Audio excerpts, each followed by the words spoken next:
What's going on, collective listeners? Welcome back to another episode of the Samson Strength Coach Collective. As always, we really appreciate you guys tuning in. I'm your host, Anthony Grasso. Today, we are joined by Edward Williams, who is simply a strength coach and educator. That's what he wanted his title to be, and that's what Ed is, and that's the vibe that you'll get from him, I think, from this podcast. As you listen, he is just flat out full of insight. He's a ball of fire. He's ready to constantly try to provide help to anybody who needs it. He spent time with some of the greats like Charles Poliquin, and he elaborates on that a little bit, and we even get into some things as far as, fast twitch versus slow twitch muscle fibers, different ways to train them, and a ton of insight just around not only just training, but obviously his journey, 22 years in the field. So enjoy this episode. It's a great one.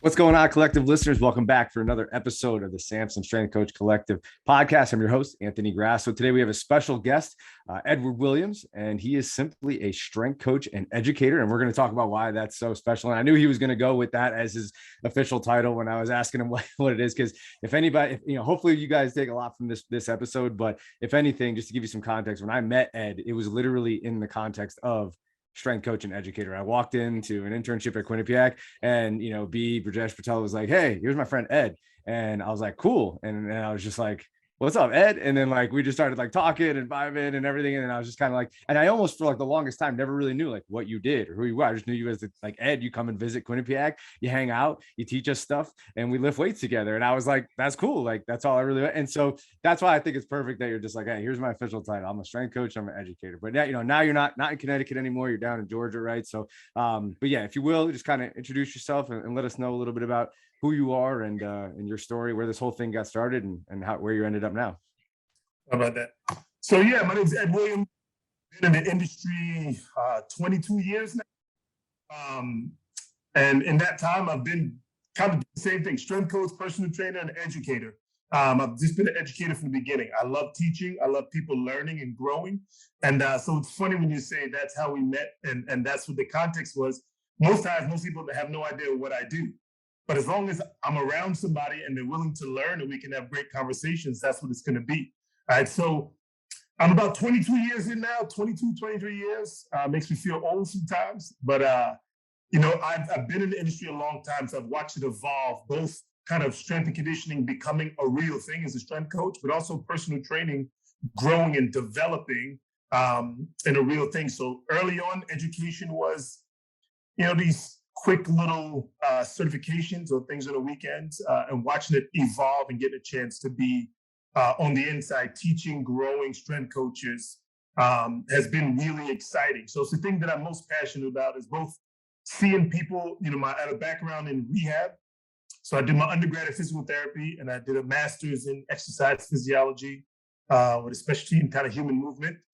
So it allowed me to use both my experience of rehab and my experience of sports performance and blend the two together in a way that allowed me to see athletes heal and grow. And that passion kind of came from the fact that I have 2 knee surgeries. So I've blown out both knees. Most people don't know that I've blown out both knees, once at 17 years old and one at 22 or 23, at key points in both when I was going to go off to college for scholarships and when I wanted to go try to pursue playing professionally, right? And both those times, no one knew what to do, especially that second time. And I never wanted an athlete to feel like me. So that's where a lot of that passion has come from in terms of empowering athletes and helping people bounce back from injury. Yeah, that's awesome. And yeah, it's typically usually something negative that happens to somebody that drives them to then try to provide positive impact on other people's lives. So that is awesome. And yeah, if it's any, consolation or whatever, that's exactly what I saw you as when I first met you. I was like, oh, this is somebody who's going to provide a ton of insight. You know what I mean? And it was also cool that you like to lift weights and we could lift weights together. So that there's always a plus there for sure. But yeah, so that's awesome. So what's been the kind of the course of action? I know obviously, over the past, like you said, 22 years, like that's a lot of time in the industry. And that's like probably the perfect amount of time to see, like you said, where it was versus where it is now, right? Like there's been a major shift. Whereas somebody who just hopped in maybe like 8 to 10 years ago may see some of that shift, but 22 years is that's some dense amount of time, right? Like there's a lot of work. It's a lot of studying, a lot of changing the way you receive information, the way you obtain information. So what's taken place along those 22 years? Like what are some of the places that you've been, some of the people that you've learned under, some of the people you've learned from? I know it's probably an extensive list, right? But what are some of the ed that is now here in 2022? Like what are you a compilation of, I guess you could say? So that's a great question. I'm glad you asked that. So I started like a bunch, early on, there wasn't a whole lot of strength and conditioning positions, but I did some of that kind of at the college level. I was allowed to do that as I was coaching Division I basketball at the time at LIU Brooklyn. Even before that, I'd done training and stuff in health clubs. And, believe it or not, as an undergrad, my junior year, what got me started was I was so far ahead in my coursework and I had done a really good job. So the people at the heads of the exercise phys department asked me to take over the training for people straight out of open heart surgery. They actually had a specific training for that. And talk about terrifying. Here I'm 17 years old, all of a sudden in charge of strength training for these people straight out of open heart surgery. And but it was a phenomenal experience. And it kind of drove that, you're teaching them, but you're also pushing them in a way that they're not necessarily used to. Right. So with this heart issue, I was like, once I got through that phase of things, like, oh my God, if I didn't kill these people, then I'm not going to kill anybody. Right. And also build a level of confidence that I could actually do that. So it kind of, my roots were kind of in that kind of that kind of environment. And then branching out into, I trained all the time. I've been training since I was, probably a freshman in high school. So probably 12 or 13 years old. So I always had a passion for training and saw the massive benefits, both in confidence, but in sports performance, and that's without knowing what I was doing. So the beginning started there, and then I kind of got into the health club because that was the next, I guess, iteration. So it offered me a job. And once I got there, the teaching portion of me actually took off because at the time there were a lot of trainers there and they weren't certified. And I couldn't actually understand how you'd be doing this job with no background, no real certification. And I realized people just got into it and did it, that they were in shape and they looked good. So I sat down and helped guys get certified as personal trainers, and it just kind of continued to branch from there. So I did that in the health club. Then I went on to a place called Peak Performance, which was like the premier strength and conditioning place in New York City, probably one of the tops in the country at the time, and became director of continuing education there. And that's when it exposed me to a whole lot of other people, right? That's where I got exposed to like the Charles Poliquins, the Paul Checks, you name it, Poliquin, the Checks, all that circuit of guys. And they were the original guys on the circuit in terms of really teaching strength and conditioning knowledge. And after doing my first PICP, my first Paul Check, Guy Voyer, so I got exposed to a lot of different things. And after doing some of those courses, it stoked kind of that passion for teaching at a much higher level, right? Because I said to myself, if I just coach people, I can coach like that many people. But if I actually coach coaches, I can touch far more people than I could ever touch myself. So it became a journey of doing that and started to teach seminars and workshops at that point because I was really passionate about seeing people grow. So it was something that I had been doing in the background that somebody decided needed a title for some reason. And I started doing that. I went from there the way you met me in Connecticut, because I moved on and I opened my own facility in Connecticut, but I always wanted to, it was a private facility, but I wanted to stay tied to the strength and conditioning community. And I was really good friends at B. So I just started hanging out at Quinnipiac, right? And we knew each other through the industry and got a chance to really connect and grow together. And it gave me chances to meet guys like you, right? So anytime I was around, my goal is always, am I going to leave the environment better than when I stepped in?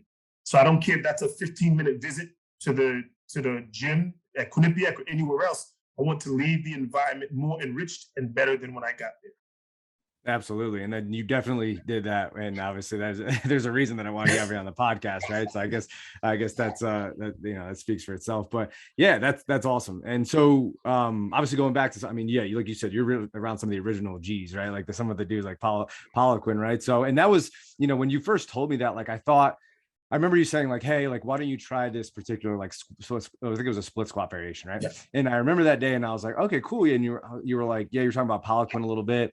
And you were talking about him in a way as if you had spent time with him. But I in my mind, I'm thinking like, oh, like nobody like hangs out with Poliquin, right? Like, or no one's been. So I'm thinking like, oh, he, like Ed must mean like he watched like a video or saw a seminar or something like that. And he was like, no, like I literally like trained with this dude. And I was like, what, how, where? So yeah, if you want to like just elaborate a little bit on obviously Charles Poliquin, rest in peace. But what is, you know what I mean? Some of the experience that you had with him and, the good, the bad, some story, whatever you kind of took from Charles, I think would be interesting to hear.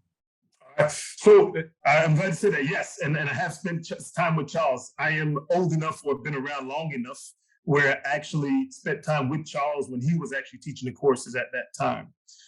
Here's the thing, man. Learning from Charles was mind-blowing because he opened up an element to training overall that I had never experienced. And I had trained hard myself. I had been, at this point, I was going to, had already been in training for quite a bit of time. And he just exposed me to details and nuances that I never actually fully understood or was ever exposed to. And it helped me explain some of my injuries. It helped me explain some ways that I could have mitigated some of those risks. And how, if I knew some of this information, maybe I didn't actually get hurt. Maybe my rehab would have been much faster. So all those things started to kind of click as I spent time with Charles, right? I started to understand functional anatomy in a way that I just understood anatomy. I could tell you the books, I could tell you all those things. And that's what school teaches you. Even with a physical therapy background, like you know the muscles and stuff, but functional anatomy and how to train are vastly different things. So he exposed me to this playbook of, tempo, sets, reps, rest periods, and how those details really, really matter. Fast twitch muscle fibers versus slow twitch, which particular muscle groups are fast twitch, which are slow twitch, and why you have to adjust training based on those aspects. And the big concept was like, train your weak links, right? So structural balance was never something I had heard about ever. So when he exposed me to this concept of structural balance and strengthening your weak links, it makes a lot of sense, right? And he was this figure that was just kind of bigger than life. But when you start to talk to him, I learned not just functional anatomy. I learned, how to start to look at blood work. I learned supplementation. I learned, all this functional stuff, functional nutrition, all those things that are now like well known. In 2008, 2009, they were still not things that most people actually talked about, especially within strength and conditioning, right? These were just like blasphemous. You go to a doctor, you find a functional medicine doctor to do those things, but it wasn't something on our realm that we could do anything with that information, right? So between taking that and biosignature and these courses that really started diving into, hormones, body fat and all those aspects and putting it together with training, it was like mind blowing for me, right? So at that point, I was like, oh my gosh, there was so much more to understand and know than these little bit of things that we've been taught. And he gave me an appreciation for data, an appreciation for paying attention to details, right? It's the details, it's those small things most people overlook that really matter, especially when you're trying to get somebody to bounce back from injuries, right? There are these nuances where, and here's the thing about Charles, like we're talking about cluster training and all these things now, and these are things that he was promoting and talking about way back when, and everybody was calling him crazy, right? So to come full circle and now be teaching PICP, these courses that I think were mind-blowing, is humbling, right? It's humbling and exciting to be in that position now to say, hey, now I want to pass on to another generation the kind of experience and knowledge that I was given alongside other knowledge that I kind of grown and learned over time, and be able to kind of give that back to another generation of coaches has been phenomenal, right? So, people, the good about Charles, like he was going to expose you and expand your mind on what's possible in terms of training, how much faster you can get people results, how much better the results can really be. That's what people know him for. But the other side is people know him. A lot of times you talk about Charles and people have a negative connotation around him because he was very controversial. But that controversy is what drove a lot of his popularity. So if you got a chance to know him, he was one of the most given guys that people ever known. Like the amount of seminars he used to host and take all that money and give to a charity and not take any of it home. The amount of athletes that he's trained for free just to prove a point and to give them that, and knowing that they couldn't actually afford it is phenomenal. So people actually took the time to understand what he's left behind and how many, if you look in our industry, a lot of strength coaches, even if they don't know it, their roots are in a lot of the stuff that he popularized, right? And he was really good at giving credit where credit was due. So, like the other day I posted a book on Anthony DiTillo and that kind of stuff. Like that's where a lot of information came from, but he gave those guys credit. But he was able to put things in a way that we could actually use and drive results forward. So he knew how to put systems together in a way that just drove results faster than anybody else I'd ever seen. Yeah, that's phenomenal. And obviously I think I can hear it in your voice now still, even, X amount of years later, where it's like when you were around someone like that, the level of like excitement, enthusiasm you probably had, it's like, oh, like you're just like, you're taking in information at such a crazy rate, right? And you're like learning and growing and everything. It's like, oh, like not only do I want to pass on to other coaches, but like I can't wait to implement some of this stuff. Like you said, like for the first time, you probably felt like, all right, I have all these isolated qualities, and now I actually have a system to put them together. And here's a way that we can actually mesh these qualities and figure out a way to actually start improving performance, right? Right. And here's one thing I will say. One of the biggest things that I took away from those courses is I thought I had trained hard, and I had trained hard through my life. I had never trained that hard in my life ever. I had never been coached that hard in terms of strength training, like in the weight room. I'd never been coached that hard and with that much detail. Like I trained at a level where I'm like, there's no way I can survive this and keep going. I mean, early on the courses were 3 days, 5 days. Right now they're 3 days, 5 days of 2 or 3 trainings a day.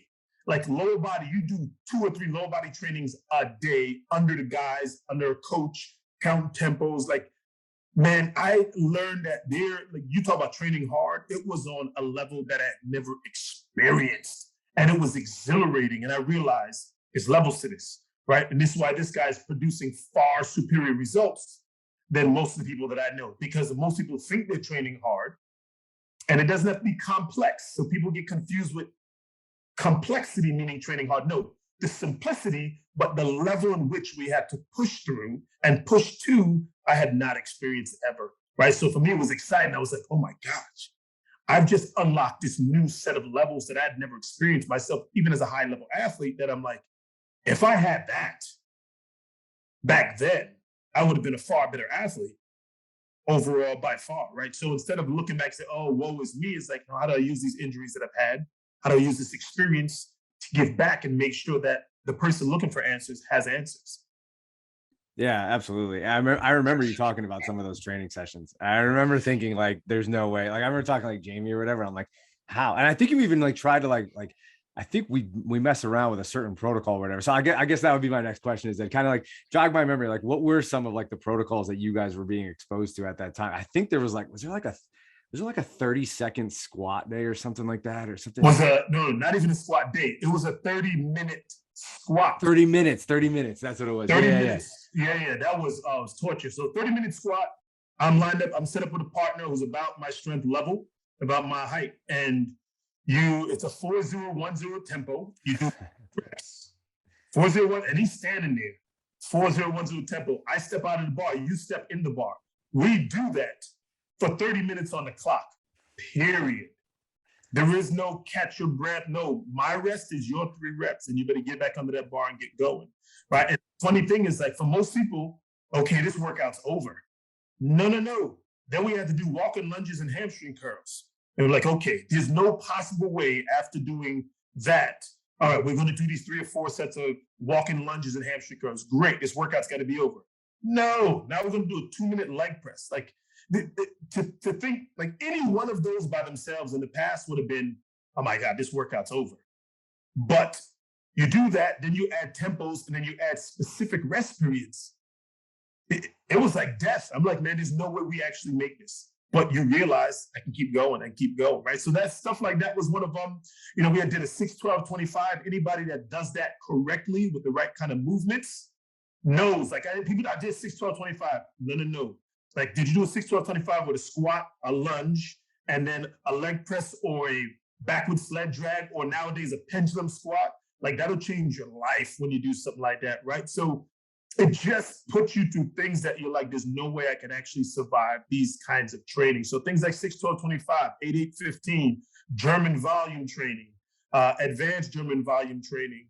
And those are like the advanced things, but the split squat, like the first time you actually do a split squat correctly with real tempos and actually open up those ranges of motion, man, like I didn't think I'd walk for a couple of days, man, because we did every variation split squat and step up, right? So I know we get caught in the squats and that kind of stuff, but man, between the split squats and step up variations, the first day, I was like, man, give me a squat, give me a deadlift, like just get me away from this kind of stuff, right? So when you start to go through those things, you realize even as a big, strong guy, you go back and do some of these, supposedly simple things, and you do them really well, man, it is like torture. You'd be screaming to go back to a deadlift or a squat in a heartbeat, right? So those are some of the kinds of aspects that really were dialed in during that time.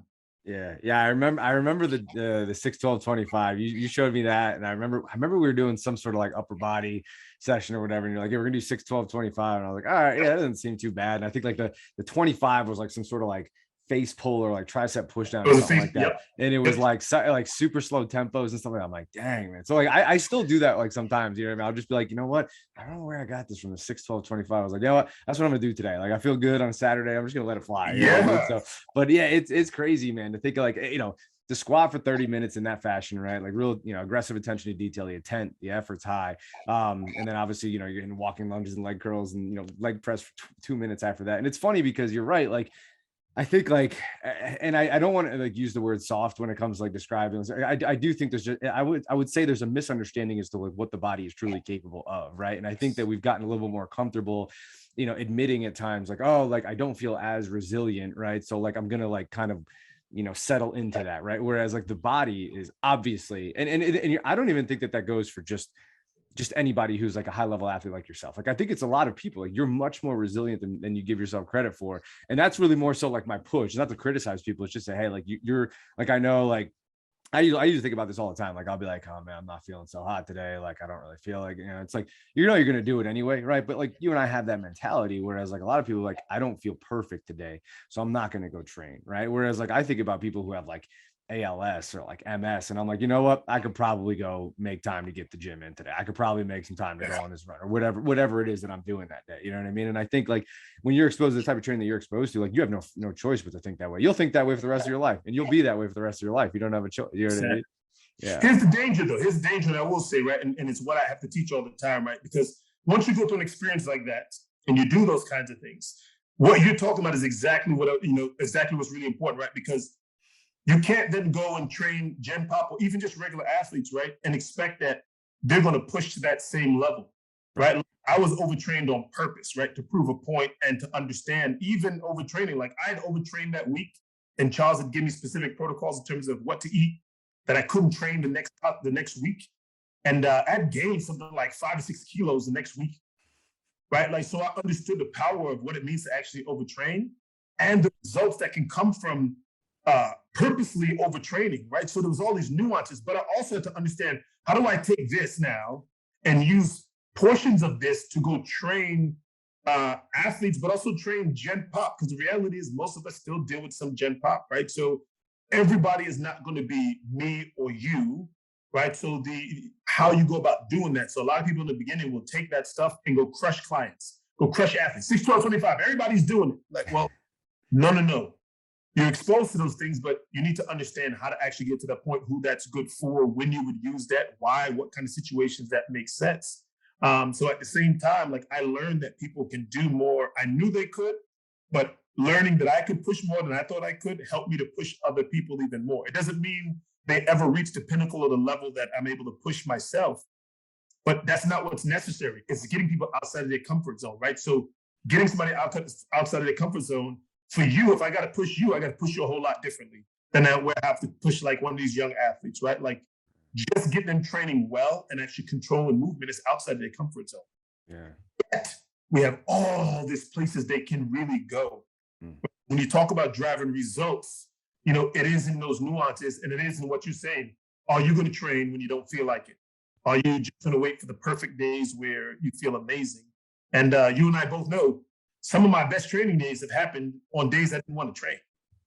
Yeah, exactly. It just didn't, right? And And, I know I talk a lot about Charles Poliquin thing, but the other part of it was like, I started competing in Olympic lifting after 2 knee surgeries at 6'6". Right. So I was always going to challenge myself in different ways so that I can actually learn. Right. And I actually ended up doing well in Olympic weightlifting in a way that I didn't expect. So all of those things made me a better strength coach today. It just gave me more exposure and allowed me to use these other systems together, which is what Charles did really well. Right. So it wasn't, hey, I learned from Charles and I stopped there. It was, no, I continue to learn and grow in other opportunities. And now when you combine these things, they enhance even what it is that we were doing, right? Especially now that some people have gone remote. Like I know a lot of my business is remote. I work with a lot of coaches and athletes stuff remote. And I prepared an Olympian for the Winter Olympics last year, 90+% remote, probably 95% remote, right? And so the foundation in the Charles stuff, the foundation and the nuance and paying attention to details allowed that to take place and still do a really good job with that. So I still harken back to the Charles stuff and making me pay attention to details in a way that I hadn't, because it allows for more flexibility when you're actually going to do things that are not perfect situations, but you can still drive forth results, right? And that's what we need to do as strength coaches. Even when it's not perfect, can we still drive results in simple ways? Yeah, for sure. Yeah. And I should preface it by saying, right, like going back to our point before, just because you can doesn't mean that you should, right? Like, obviously, like you said, we know, like, yes, there are, and I'm not saying that like, oh, because of the fact that we're capable of doing these things, we should, but my point was like, obviously we know what we are capable of. So to be able to just like, even on a day where you don't feel great, just going through the motions, and obviously what it takes to truly stimulate somebody who in the audience that we work with, right, it doesn't take anywhere near that, right? But that's okay. It doesn't have to be, right? It's just sort of more so like it showed you, obviously, like, hey, here's what we're capable of. But that's awesome. That's great stuff. And so to go back to what you talked about before, fast twitch versus slow twitch, muscles and the different, I remember you talking about this when we were at Quinnipiac specifically. And if you wouldn't mind just giving like a simple example for some of the younger coaches out there of like the difference between those two muscles and obviously how you might change some of the training for those muscles based on their actual quality and their type. Right. So I'll talk about the one that gets messed up most often, right? And that's going to be the hamstrings, right? So the hamstrings have 2 jobs. Hamstrings are a knee flexor and a hip extender. But the hamstrings that mostly handle knee flexion are fast twitch muscle fibers, predominantly fast twitch. The ones that handle hip extension are predominantly slow twitch. So when you're dealing with fast twitch fibers like that, if you're going to do leg curls, that's more lower rep type stuff, right? So you might be anywhere between sometimes 3 and 8 reps, sometimes 10 reps. We're looking at, much smaller time and attention with that itself. And it responds really well to heavy load, lower reps, versus hip extension responds much better to higher rep stuff with more moderate type loads, right? So just understanding that itself, then I know, okay, when I program most leg curls, I'm going to program them into these specific parameters because that is how fast twitch muscle fibers just respond better to this kind of training.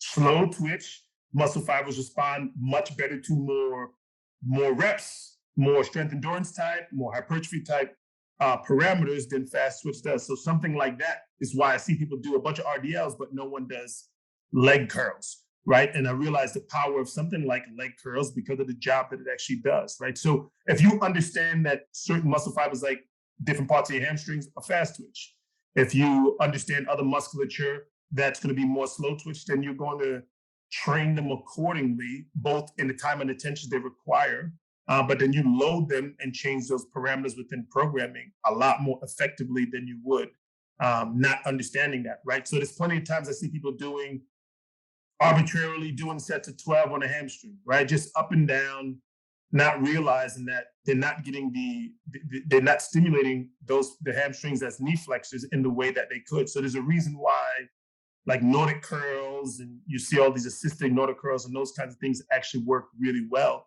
for that musculature, because how often do you see somebody doing, and when I say Nordic curls, I mean well-performed Nordic curls, just like the guys on the Fordham and stuff, like when you see them doing that, it's not 12 reps, 15 reps, 20 reps, right? It's 3, 4, 5 reps done really well, right? Because that's how you train that particular musculature, the way it's actually designed.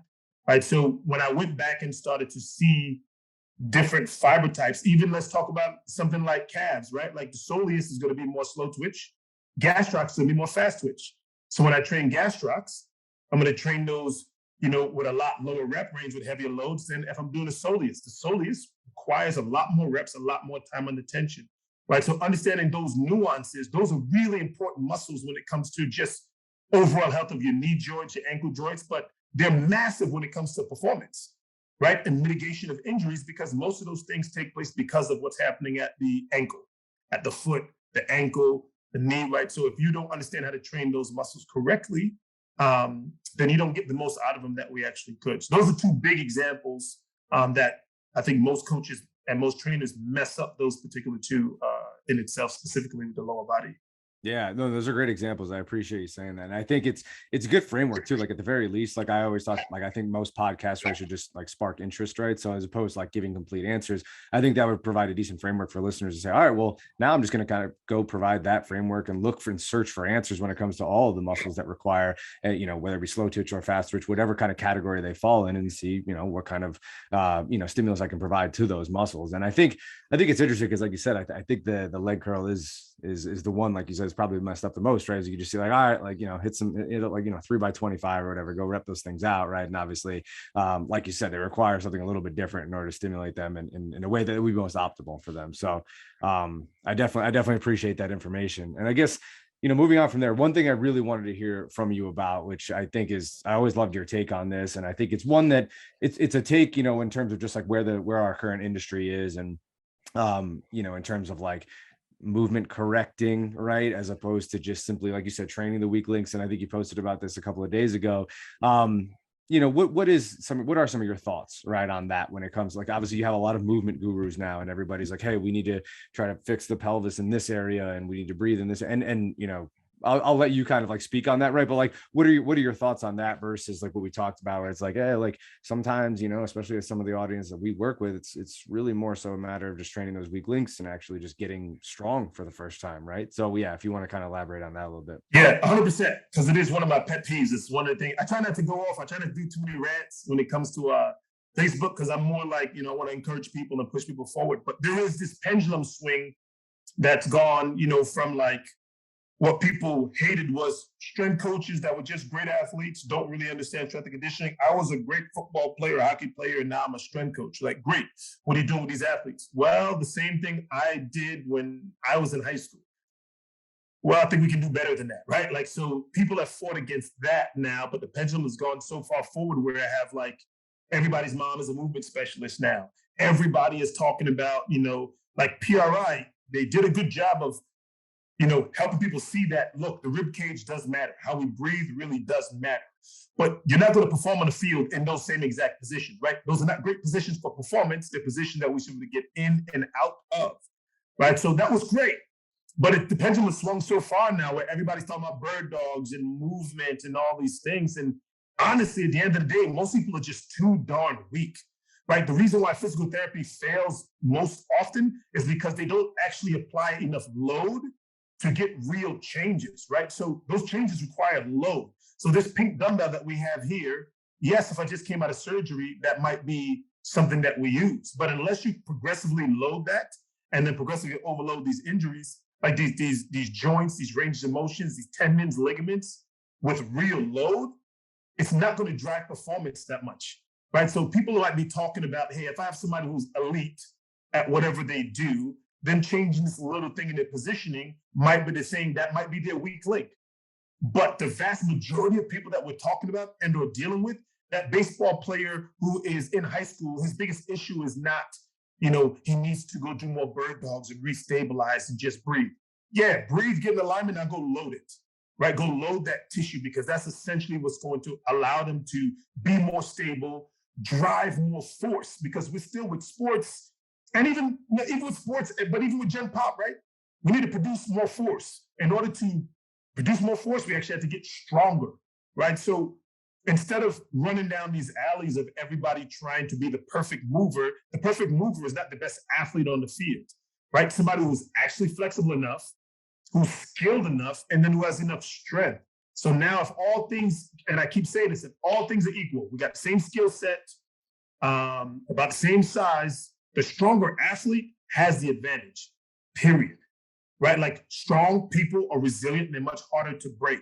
So if I deadlift 700 pounds, bending over to pick up my son is not something that I'm that concerned about because it's such a small percentage of, my overall capacity, right? So it's building a big enough foundation for most athletes and people is what really needs to happen, because most times when you go back and look, most of these people they're talking to have never trained. And even if they have, no, and I say train, when I say train, I mean actually have gone through training. A lot of people work out, but not a lot of people actually train, right? So they've never been assessed properly. They've never actually been assessed to see what the weak links are and address those things. And when people come in over the years and I just change those things, their performance automatically improves. Their body composition improves because nutrition should be part of rehab, right? Lifestyle should be part of rehab, right? We can't heal the body if you're not putting it in a position to actually be healed. So it's just this conversation needs to continue to evolve and stop making people feel like patients, because nobody, me included, like I don't want to feel like a patient. Even if I'm injured, I don't want to be a patient, right? I'm still an athlete at heart, even in my 40s now. Like I go in the gym, don't have me sitting here doing breathing drills for the next 25 minutes to go prepare to go squat. Like I'm going to go squat this 400 pounds and I don't mind doing some things to get ready. But at the end of the day, it's not these things that's going to make me resilient. If these things are preparing me to now go load the tissue, then I'm all for it. Yeah, no, that makes a lot of sense. And it's funny because I didn't really, I had a take on this like prior to starting to work in the private sector a little bit and working with some Gen Pop, right? But now I see it more and more. And I'm like I work with people who maybe a mother, right? And it's like they have to, like you said, they have to pick up their kid or they got to pick up, whatever, like a bag of cat food or dog food or something like that, right? And like you said, like that should never be an issue. It should never be something that we truly have to be concerned about. And it doesn't necessarily mean that you have to lift 700 pounds, but obviously the idea would be that you're robust enough to be able to handle, not just like, and that's the other thing too, is like people are like, oh, like I want to, I need to be able to be in these like perfect positions all the time. It's like, well, when your kid runs at you and jumps up in your arms, what are you going to like get yourself like set up, like, base stance position, right? Get yourself prepared to absorb the force. Like it's not happening. You know what I mean? Like most of the time your kid's going to jump in your arms when you're least expecting it, right? He's trying to mess with you. She's trying to mess with you, whatever it is, So I wanted to create a situation, an environment where like you're able to handle those things and not have to be like, oh, wow, I'm out of work for 3 months because my kid decided to jump on me when I wasn't looking, right? Like we should be able to handle those things. And I think, so I guess, that would be kind of like my next question, moving into obviously a lot of the listeners that we have are going to be more strength coach based and obviously working with athletes. So obviously you kind of, outline a general framework of like how you see things and how you view training. What about right now, like currently in 2022, some of the athletes that you're working with, what are just some general philosophies and principles that you try to keep in the back of your mind when you're providing training for any of the athletes that you work with from like a general perspective? From a general perspective, good. So my biggest thing is you have to move well. Right, you have to move well. I think that is the biggest issue with athletes right now. Before athletes played a whole lot more, and we did multiple sports. So when I'm getting a lot of athletes now, they have a lot of overuse injuries because they're playing the same sport over and over and over and over and over. So there's no real off season, right? There used to be an actual off season, so you're dealing with a lot more overuse issues than we used to in the beginning. Excuse me. So my biggest thing is always foundational. You got to move well. So you have to have enough flexibility, because if you don't have the flexibility, for example, to get into a full range of motion squat, then you can't reap the benefits of a full range of motion squat, right? So you can't get strong in a position that you can't actually get into, right? So you got to move well. Once you move well, you got to be strong through those full ranges of motion. And the biggest thing is we assess you and then fix the weak links. Because you're only as strong as your weakest link. Your weak link is what will break you. Right? It's not these other things. It's your weak links is what actually will break you. So if you don't focus on the weak links, you put people in a position to be in a higher risk of injury, both in the gym, but even so outside of the gym, right? So for example, if your weakest link is something like lower traps, you actually need to train those. Like most people's weak link is low back. So, oh, my back hurts. Well, your back hurts because we need to do some direct training for your lower back to actually get stronger. Right. So I'm going to assess the athletes. I'm going to assess both their flexibility, their strength, and then we're going to plug those weak links. That is the priority, is plugging weak links and having some kind of a semblance of balance around the system, right? So some people call it structural balance, and that's become like this big bastardized thing itself. But structural balance just means, is the left side and the right side of the body within, a decent enough balance, right? We're not looking for perfection on both sides, but we don't need them to be way out of whack, because that's one of the biggest risk factors for being injured. Are the forces on the back side of the shoulder balanced out with the forces on the front side of the shoulder? Because if that shoulder's in the wrong position, it's essentially both not going to let you produce quite as much force. So if you're a pitcher or you're playing baseball, you need to throw. Your brake system's just not up to par for what your gas pedal is actually capable of. So your brain is going to shut down your ability to produce more force as it's trying to protect itself. So if we don't find those weak links and address them, your brain's not going to allow you to produce way more force because it's trying to protect you.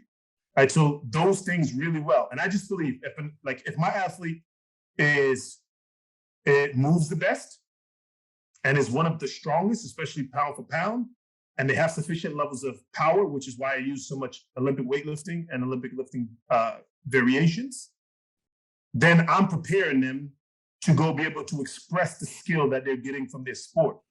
Because I tell people all the time, my job is not to make you a better baseball player. My job is to make you a better athlete. And then you go use the skills or build the skills to become a better athlete. My job is to produce a more resilient human being walking out of the gym if I'm dealing with Gen Pop, right? So did I make this mom more resilient because she moves better, she's strong through those ranges of motion, and she has enough strength to be, like you said, robust in life? That is my job. I'm going to produce a more resilient person, whether that's an athlete getting on the field or a person going out to do life, right? The levels at which we have to push to do that obviously are based on what this person needs to be able to do, right? My Olympian that was doing downhill mogul skiing has to push into a much higher level than my mom, who just needs to go be a great mom and be able to do the activities she wants to do. Yeah, that's a great answer. I love that. And so I guess kind of like going into, I've got like one more question, then I'll kind of allow you to like wrap up with any other sentiments that you have. But now being able to kind of see where the field is currently in 2022 versus where it was when you started, what are some of the major differences, and like what do you feel in terms of like we need to do in order to continue to establish ourselves as like strength coach and educator? Like where do we need to go, and what do we need to do? What do you need to see from the coaches and the people involved in this profession in order to continue to head in the right direction? Yeah, so the biggest difference in the industry is access to information. Before, you used to have to go to a seminar or workshop, right? Like, couple $100,000 over the years just in workshops and seminars. And I still think it's the foundation of actually, there's not much like in-person learning or going to learn from the person that really is doing those things. But we need to produce results. We need to connect with people and speak their language. Like right now, too many coaches are speaking to each other and not really connecting and speaking to the people that we need to actually speak to. Because at the end of the day, the thing that allows me to be more effective is my ability to communicate with people. So I can communicate with my athletes. I can communicate with my Gen Pop people in a way that they can receive and they can understand. My goal is always how to simplify this so that they could actually understand it. Number two, with strength coaches, produce results. Produce results faster and better than anybody else that's around. Because we might sit and complain about the coach that's not producing very good results. But if that coach is a better communicator and a better leader, then people are going to flock to do that kind of stuff, right? So the only thing we control is what we do. So each individual, we have to actually force ourselves to get better. We have to produce far better results, and we have to become much better communicators with the people that we're trying to work with, right? This is not the old school where it's your way and you're the only voice that they actually hear. It's actually more complex now because there are so many voices. So my athletes come and ask me about whether it's the knees over toes guy or somebody else, right? Like none of these concepts are new. Right, but because it's new to them, they come in with way more questions. They want to jump around and do way more things because they just don't always understand, right? But once they start to understand, because of my ability to build a relationship with them and communicate with them, then they start to trust me and do the simple things that drive results. And then once you pass that, drive the results, like produce a better athlete, it'll speak for itself, right? Because no matter what environment I've been in, when my athlete steps on the field, when I send an athlete off to college, coach calls back, like, what the hell did you actually do with them? I've done my job, right? So whatever that level is, I don't care if it's pro, if it's high school, if it's whatever it is, like, be good communicators, actually produce results, and go continue to get better at your craft, right? Like, it's not, I learned this system and that's all there is. No, get better at your craft and understand, okay, what part of PRI might help enhance what I'm doing? What part of whatever it is, what part of this breathing thing that's become a big deal is going to enhance what I'm doing and the results that I'm producing for my athletes, right? So we always got to be trying to progress. And that means getting better, not getting complacent where we are and continuing to get better. So yes, there's more noise, but what cuts through the noise is communicating well and actually driving results. That's what people want. That's what they show up for, is driving results. And that trust over time, you're not going to please everybody and you're not for everybody. So finding your tribe and those that really want your help, you got to focus on them. Because I've made a mistake over my career trying to help everybody. And then you realize you can't help everybody. And not everybody's going to believe that you need to go do the hard work. They want to go do, athletes that want to go do a bunch of speed and agility work and run through a bunch of ladders. That's what you do, right? Because squatting, split squatting, lifting, that's much harder to do than going to run through some wickets and run through there. But when I produce an athlete that's far better and far faster by doing these basics, then people pay attention and listen, right? So results will still be that. There's more ways to learn now than ever before, but be particular about who you learn from. Make sure they actually produced results and continue to produce results, and they've done what it is that you're seeking to do, right? So everybody that's popular on social media hasn't really actually trained anyone or trained any real athletes, right? Especially all this online stuff now itself. I mean, those are my big ones, right? Continue to learn, continue to progress, continue to build results at a really high level. That's going to drive most of what it is that you do as a coach. And be a great communicator. Yeah, absolutely. I love that message. That's a great way to wrap things up. I really appreciate that, Ed. That's awesome, man. You're a ball of fire, and obviously you got a ton of insight too. So it was a pleasure to have you on. But where can people find you? Obviously, I know you're on social media and you've got some, other things working right now. If anybody wants to get in contact with you, whether it be for consulting or whether it be just social media in general, like where can people find you? And feel free to plug any other sort of like information or highlighted work that you've done. Obviously, anything that you want the people to know about, let them know. Well, I appreciate you having me on today. The easiest way to find me is on IG as Ed Strength Academy. It's the easiest way to find me. That's where I post most of my stuff. I do have a Facebook. It's just Edward Williams, but there's so many Edward Williams that may be a little bit harder to find me on there. But by all means, you can find me on there as well. I do a lot of consulting, that kind of stuff. I'm doing a lot more remote work and working with some coaches and trainers. I have a program coming up where I'm going to walk some coaches through kind of how to shift onto doing some remote work and semi-remote work, which I've done in the past and continue to do, and still be able to do it at a high level, still be able to produce really high results of doing something like that. So, both they can get the flexibility and time, but also be able to help the people that they really want to actually help. So those are things I'm really passionate about. Obviously teaching with the Poliquin group, teaching PICP1, PICP2, and some of those courses. So I'm really excited about getting a chance to give back in that way, right? And so those are my big things, man. Ed Strength Academy is the easy way to find me. I do a lot of consults with personal trainers and coaches. I do a lot of education stuff. I also do a lot of training stuff. So, I like train hard, get better. And anytime somebody needs help, feel free to reach out to me, man. I'll always answer your messages. It's me answering still, so I'll always answer the messages and get people and try to help however I can, because that's what it's about. Yeah, no doubt. Yeah, absolutely. It's always nice. I mean, you answer right away too. Like, even after, whatever, a couple months go by or whatever, people get busy. Like, I go back, hit you up, and it's like same Ed, man, like same dude every single time, which I really appreciate it. So yeah, awesome. Thank you so much for hopping on the podcast. I really appreciate it. Stick around for a little bit, but for the listeners, we'll catch you guys next time. Hopefully you guys enjoyed the episode, and Ed, thank you again. Appreciate it. Absolutely. Thanks for having me.